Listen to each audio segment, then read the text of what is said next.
Hi, my name's Liam Matthews. I'm the Wellbeing Counsellor from Brennan AS. I work on the BCUHB. I'm here to talk to you today regarding compassion fatigue and burnout, what is meant by compassion fatigue, what is meant by burnout, and a little bit how we can potentially treat both. Okay, before we get started though, just a little bit of information regarding myself. Like I said before, my name's Liam Matthews. I'm the Wellbeing Counsellor from Brennan AS. I work for the NHS as part of, as a wellbeing counsellor on the Wellbeing Work and Us team. I graduated from Bangor University having completed the MSc Masters course in Counselling in 2019. And since then, I've had a few different roles, but I'm now settled in the NHS working as a wellbeing counsellor. I've also been fortunate enough to work for the primary care counselling team, and I've also developed a few training sessions that I've completed for them as well regarding different topics such as managing anxiety, managing stress, compassion fatigue and burnout, and also grief and loss. So I've been able to deliver quite a few different training packages to different teams as well as online and face-to-face as well. As part of the Wellbeing Work and Us team, what we do as our team is we look after the staff who are on the Mental Health and Learning Disabilities division of the BCUHB. So if any of them have any concerns regarding their own mental health needs, if they're struggling in work at the moment, for example, we're available to speak to them on a one-to-one basis. I can set up counselling sessions for them. There's a whole centre that's available for them in Brynn where they can pop in and speak to any members of the team. But we're there to support the team who support the patients, so we're there for the staff.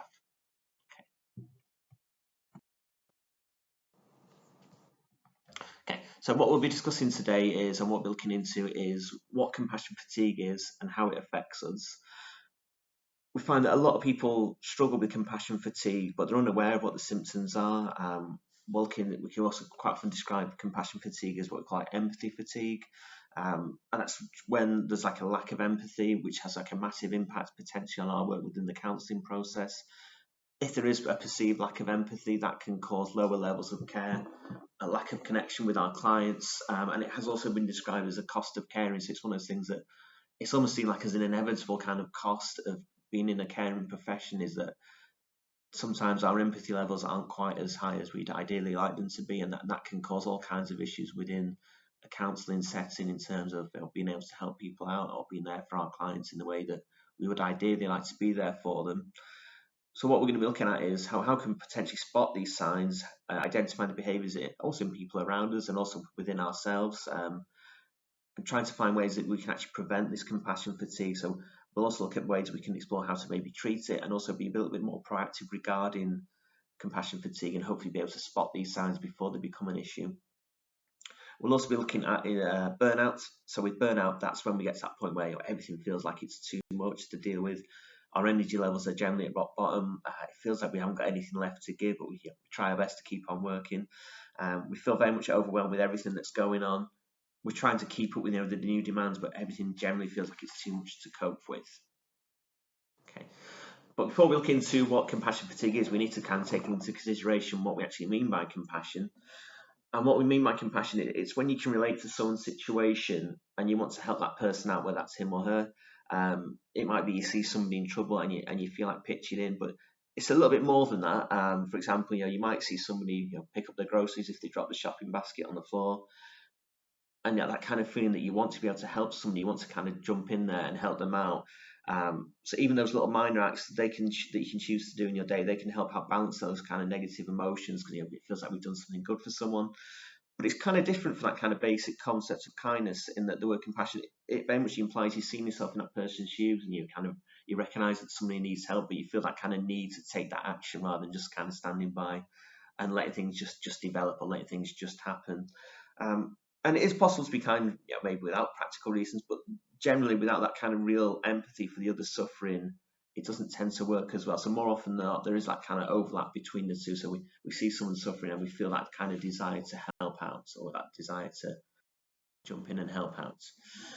A really great quote there is the expectation that we can be immersed in suffering and loss daily and not being touched by it is as unrealistic as expecting to be able to walk through water without getting wet, which I think that's a really good one for counsellors that starting practicing, is that the idea that you can treat clients with all kinds of different kind of conditions, but it won't necessarily affect you, or we can generally try to our best to switch off when we've seen clients and not really think about how it's affected us, or what kind of things have gone on for us, or maybe what kind of markets left on us. I could think from personal experience of speaking to clients, and there are some clients in particular where maybe things have happened, and it's more difficult for us to forget, not necessarily forget about, but to kind of deal with and kind of work our way through it without necessarily having an impact on ourselves.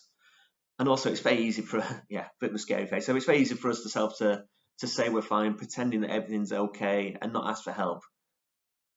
I've tend to find that people in caring professions, such as counsellors and the people that I've been working with, they're very often very, very good at giving advice to other people, but very often they don't take that advice themselves. So it's very easy for us to say, oh, what are you doing for your own self-care? What are you doing to look after yourself? But we tend to struggle very much ourselves in how we actually look after ourselves. So very often what I have to say to people, what kind of advice we're giving out to other people, what kind of things we're saying to people, but those are the kind of things that we're actually able to act on ourselves as well. Okay, so when we're looking at compassion fatigue, it's very often looked through what we call caregivers, so people such as nurses, doctors, counsellors. It can also be applied to parents, caregivers, of anybody who does have a caregiving role. It can be described to, also referred to as, we call it empathy fatigue, like we mentioned before, and it's also been known as the cost of caring for others in emotional and physical pain.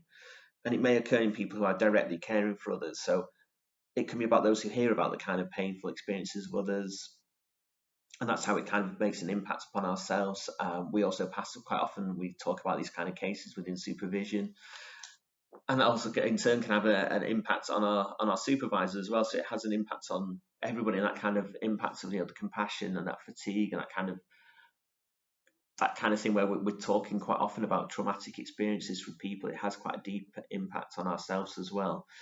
And like I said, during counselling, we often focus on the client, how they're taking care of themselves, and we focus on their self-care routines, what kind of stuff can they do to look after themselves. And it's more taking that back to take a look and say, well, how often are we focused on our own routines? How often are we able to look after ourselves? I generally found that people, again, very easy to offer advice to other people, very often to see, you could be doing this, you could be doing that, and kind of breaking down what's good for other people, but it's very difficult to sometimes to act upon our own ideas as well. Okay. We might at times feel potentially emotionally drained by clients. This can be particularly true if we encounter traumatic cases one after the other, and it's really important that we take time for ourselves to reflect how the cases may affect us. It can also take what like a physical toll on the counsellor. This may be due to being unable to relax at night, being able to switch off. We might find ourselves tired from focusing a long time on clients or with clients, particularly if it's traumatic nature. So it can have an effect on us both physically and mentally. There's also what we call the natural result of caring. And this is very much a good thing to consider. It's not that compassion fatigue is a particular issue. It's not a sign of weakness that somebody's struggling. Or if you are suffering from compassion fatigue, it's not a sign you can't potentially do the job, or that you're not particularly in the right kind of frame of work, or it might potentially be too much for you. It's a standard for everybody within the caring profession that we might occasionally feel more fatigued than other days. We might have some weeks where everything seems to be going fine. We might have other weeks when things maybe feel a bit overwhelming, a bit too much. And it's important that we do take care of ourselves as well at that point. But it's like I say, it's not a sign of weakness if somebody does struggle, if a person's feeling tired. What's really important is our own self-awareness of the situation, how we respond to the situation. So just to reassure you, it's not a sign that a person is a bad counsellor, or they're a bad doctor, or they're a bad nurse, or any other care role. It's something that all people tend to go through from stage to stage, and it will affect us in different ways as well. Okay. It's also referred to quite often as, secondary traumatic stress. A really good way of looking at it is what we call vicarious traumatization. So counsellors and psychotherapists, they may find themselves traumatized by the emotional intense experience of engaging with the clients. This may result in the therapist developing many of the intrusive symptoms that clients going through. Those symptoms can include intrusive thoughts and images related to the client's disclosure, kind of avoidant responses, not necessarily wanting to be around people, physiological arousal, somatic complaints, distressing emotions, even addictive or compulsive behaviours. Again, looking at how we're coping with things that are coming in for us, so things like negative coping strategies, focusing on maybe how we're coping with the sessions and kind of what's been brought up for us as well, and how we cope with those kind of traumatic disclosures. As the work there suggests, secondary trauma, so That's following secondary traumatic stress, which occurs when a person is indirectly exposed to trauma through a first-hand account or narrative of the traumatic event. So that kind of vivid recounting of the trauma by the survivor or the person that's been through it, and our subsequent cognitive or emotional representation of that event, that can result in symptoms as well and reactions that almost kind of parallel what we call like post-traumatic stress disorder. And like it says on there, it's very much, with the kind of people, unfortunately, we tend to be the less likely to ask for help when we need it, even though we really recognise that we're the people that maybe would benefit the most from asking for some kind of help. Okay, there are what we call like risk factors for compassion fatigue, and this is kind of, I don't know if you like quite big kind of concepts or big kind of things to look at, but they're the kind of things that can trigger more people to be more at risk for compassion fatigue than others. So we're looking at what we call like a messiah complex, and that's when a person thinks coming into the profession is right. This is great. I can fix all the problems, and I'll make sure that everything's okay. I've often heard clients in particular maybe saying things like they're used to being the strong one for people or the role model for their family. So the client takes it upon themselves to maybe look after everyone. We're not necessarily thinking who's going to look after them or what can they do that's going to be good for their own self-care. It's kind of like a really great quote in the first Superman film, in case you know, so a bit of thing with the Superman kind of films, where Lois actually asks who looks after Superman. So he's so used to Superman looking after everyone. It's like, yeah, but okay, but who do you take your issues to? What kind of person would be able to help you out? Which leads us on nicely onto what like a superhero complex. Because surely superheroes don't require any help or support. Surely there's like a really revealing scene in Iron Man 3 where Tony Stark sees experiencing what like a panic attack, and he looks really shocked when it's revealed that more than anything else, it's anxiety. There's not a problem with his heart, with his brain. It's like, yeah, actually, you're just experiencing what like anxiety attack. It's that kind of that realization that, okay, maybe I need help as well. It's I'm usually to be the person that goes around helping everybody else. So within counselling, maybe sometimes we can almost see ourselves as being that superhero who goes around helping everybody else. We can handle any situation, but actually being able to ask for help is something that's really useful for us, and knowing that we're capable of getting through those tough times. But it's not necessarily a sign of weakness that we need to be able to ask for help now and then. There's also what we call like the saint complex, and they feel a little bit kind of similar to each other. And the Roman Catholic Church there, we've got the patron saint there of what like desperate cases and lost cause. That's called Saint Jude. But it just kind of shows that kind of thing of we're trying to take on a lot of weight onto ourselves or take on a lot of responsibility for maybe our clients' issues, and that starts to take a toll on ourselves. We do also what we call thoughts and beliefs, which can be, again, they're putting a lot of pressure onto the counsellor, which could potentially cause compassion fatigue. So as you can see there, we've got quite a few different things that are set up on there in terms of, I'm completely responsible for my clients and their outcomes, so their kind of happiness and the way in which they progress is entirely up to me, which is putting a lot of responsibility onto ourselves, because there's a lot of factors there that we can't actually have any kind of control over. We'd like to think we have some kind of influence over our clients and the kind of outcomes that they do have, but to say that we're completely responsible for our clients and their outcomes is putting way too much pressure on ourselves. In the same way, if I care long enough for long enough, then everything would be okay. So again, putting that emphasis, what I put into it is going to be the deciding factor. And again, it's nice that we see ourselves as being able to have an influence on our clients, but it's not necessarily just the only factor that's going to solve the kind of client's issues. In the same way I have all the answers to the client issues. Again, it's okay to admit that we're sometimes stuck and we're not entirely sure how we can best help someone, or I can fix all the issues the client presents. Particularly if a client comes in and we've only got like a short time to see them, maybe 6 sessions is quite the norm for counsellors to be able to see people. So being able to try and fix all the issues within 6 sessions is a lot of pressure to put on ourselves as well. And also that people always appreciate everything I do. It's always nice when we get some great feedback that comes back from clients, but not necessarily something that's always going to happen. And people sometimes drop out of sessions, or they turn for so long and then they decide to drop out. We don't hear from them. But it turns out they might have been absolutely fine at that point. They just thought, don't need any more counselling at this point. I'm quite happy to stop. And that's why we don't hear back from them. So we do have what we call also the stages of compassion fatigue and burnout. And this is where I'm looking towards maybe how that kind of compassion fatigue starts to build up within ourselves. So we've got what we call like engagement. And that's when with the engagement stage, that's when we're kind of at our best in terms of everything's going really well for ourselves, and we're kind of enjoying the job. But upset and disturbance are kind of the first stage where things start to go slightly kind of wrong. We're starting to notice we're kind of things aren't going as well as we ideally would like. Irritability, that's when, to put it politely, everything kind of annoys us, and everything's, it's all the little things that maybe we could have maybe just kind of either ignored or dealt with a lot easier start to become a lot more difficult. We get to the point where we start to withdraw, and that's when maybe we start to take away from things that could either be in work, that could be at home, social events, but just generally trying to avoid things and trying to keep to ourselves as much as possible. Quitting is when we get to that point where it feels like what we're doing is not making any difference. We just feel like stopping doing whatever it is we're doing. But then there's that kind of last stage where it says about pathology versus renewal or maturation. So that's at the point where we kind of go, okay, what have we learned from the recent kind of developments? What have we learned about ourselves? Is there anything that I can maybe put in place that will help me in this kind of regard, or is this just the way I am? Am I really in the wrong career? Do I really need to be thinking about what I can do to help myself at this point, or do I kind of learn from all this experience and I'll go back to the engagement phase? Okay, so in terms of symptoms of compassion fatigue, we're just going to have a quick look into what kind of symptoms come up for people when they are feeling like a fatigue. So we've got things like mentioned before, work-related, so avoidance or that kind of dread of working with certain patients or certain clients. I think that's quite a bad sign if somebody cancels and we're thinking, oh, I'm so glad they've cancelled.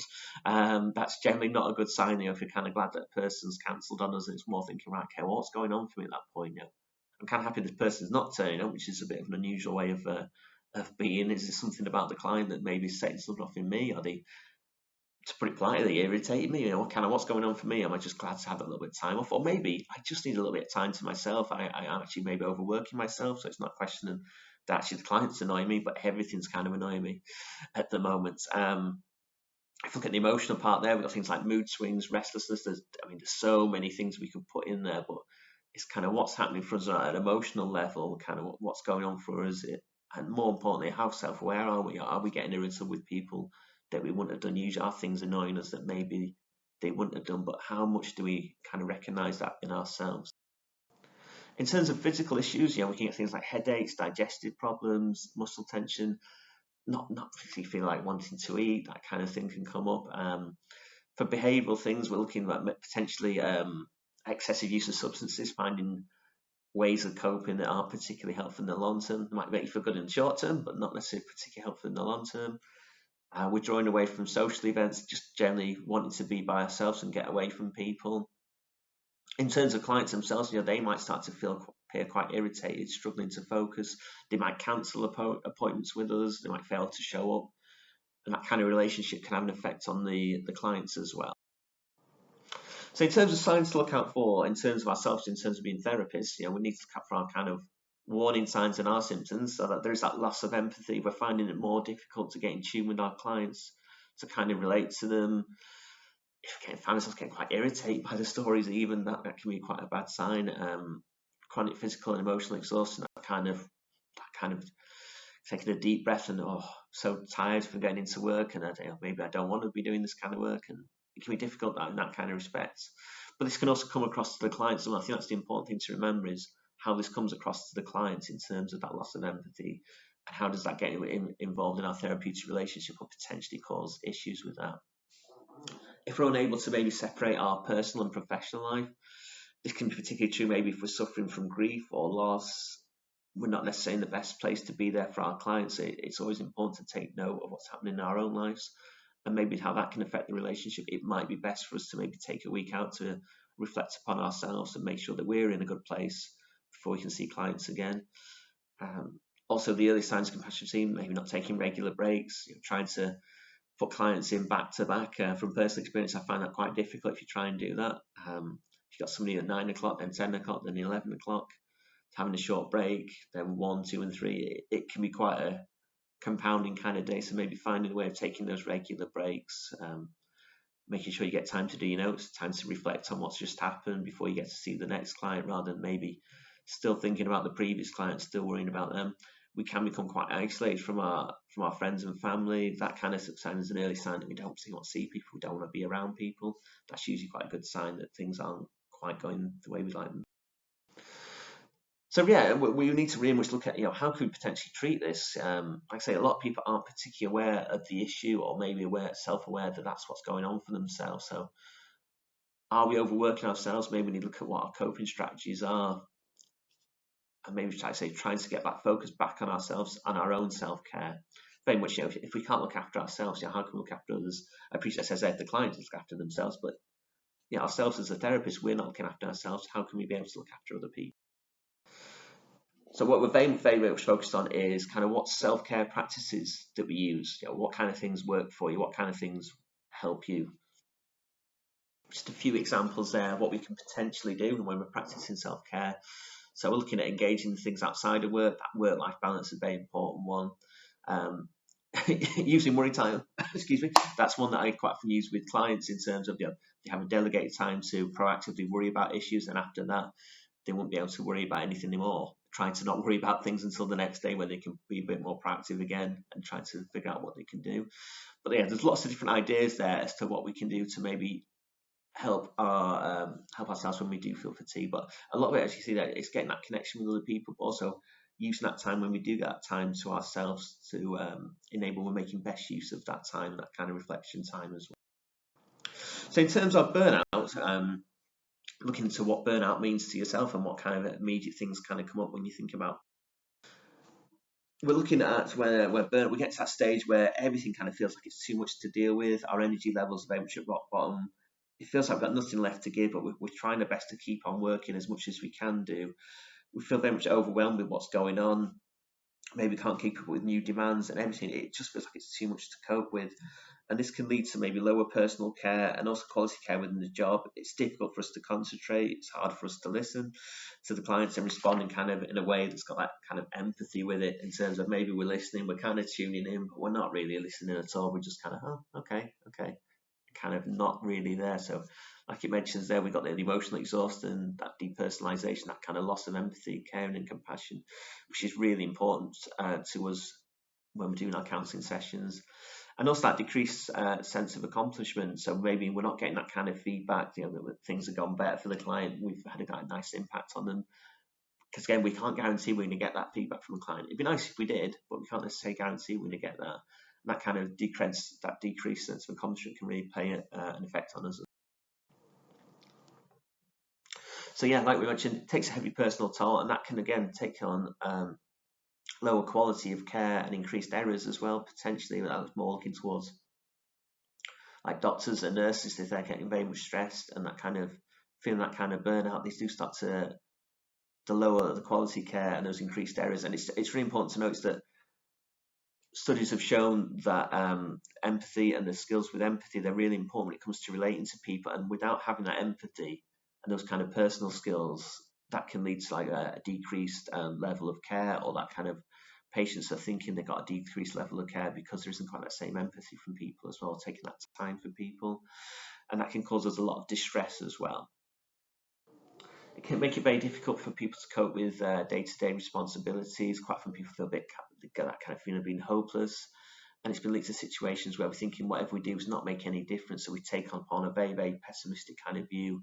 And that can also drag other people down too. So we've got quite often, I like to refer to as what like a mood bubble, where somebody comes in and they feel that they kind of drag everybody down with them because they're feeling in such a way. It's kind of drag everybody into that mood bubble with them.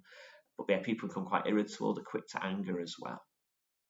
So in terms of stages of burnout, they do feel kind of similar to the compassion fatigue ones. We have what we call like the honeymoon phase of work, where everything's going well, we're engaged with work, everything feels great.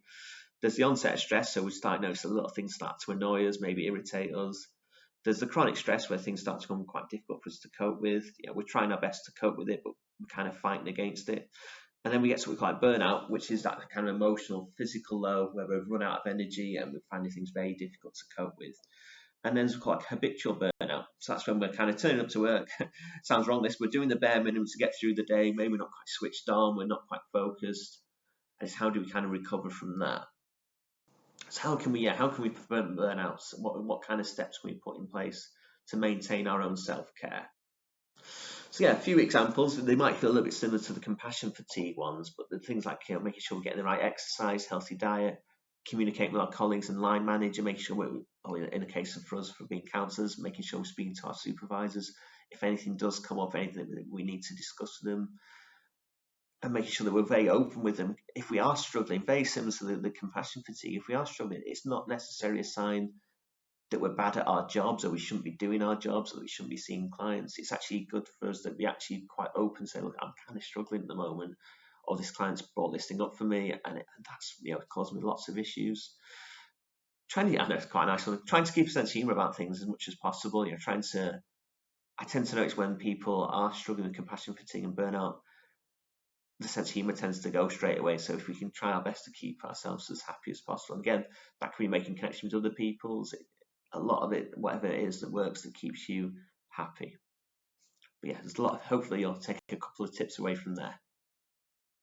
Okay, so what we covered today is what compassion fatigue is, how it affects us, what symptoms are, how we can help potentially ease compassion fatigue, and what is meant by burnout as well. Okay, and I've also included the references there as well, in case you want to check up anything on there, or you want to take any tips from there.